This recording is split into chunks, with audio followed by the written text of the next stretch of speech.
এনেকে থাকক, সকলোৰে মাজত থাকক, সকলোবোৰ ভাল কৰি থাকক, এনেকে সৰ্বত্ৰ বিদ্যমান হৈ থাকক আৰু ভালবোৰ সদায় কৰি থাকক। মই সদায় তেওঁৰ লগত তেনেকেই কথা পাতোঁ। মই ভগৱানকো সেয়াই প্ৰাৰ্থনা কৰোঁ যে তেওঁ সৰ্বত্ৰ বিদ্যমান হৈ থাকক, তেওঁ সকলোৰে প্ৰাণত আজি যেনেদৰে আছে তেনেদৰে সদায় থাকক।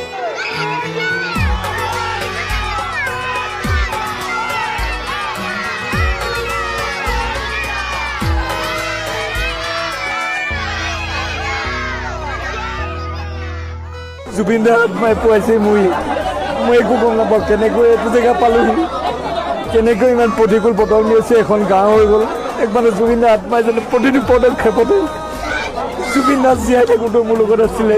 মোৰ আজি অনুভৱ হৈছে জুবিন দা আজি নথকাৰ পিছতো মোৰ লগত আছে।